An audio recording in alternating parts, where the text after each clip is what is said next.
Ang mga OFW ay mayroong mga pangarap, kaya sila umalis ng bansa para magtrabaho abroad.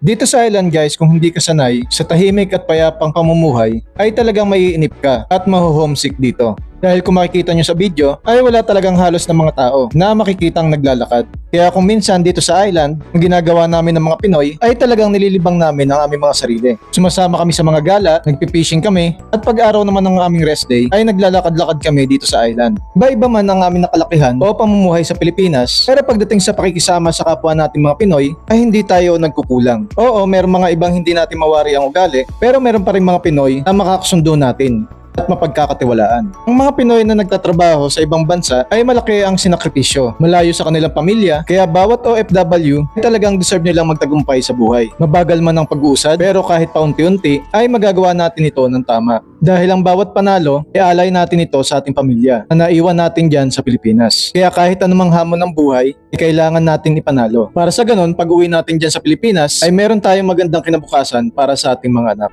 Hindi natin alam kung anong magiging kapalaran at kung magkikita pa tayo sa iba pang mga project. Pero alam ko, ang bawat isa sa atin ay meron ng mga direksyon sa buhay at alam nila kung paano ulit sila makakapagsimula ng panibagong buhay pag uwi sa ating bansa. Ang iba ay meron ng mga negosyo at ang iba naman sa atin ay naging vlogger na pag-uwi at meron din namang iba na stable na sa kanilang buhay. Yung iba namang may edad na ay gusto na mag for good at i-enjoy na lang ang kanilang buhay kasama ang kanilang pamilya at makabawi sa ilang taon ng pagkawalay sa kanilang mga mahal sa buhay.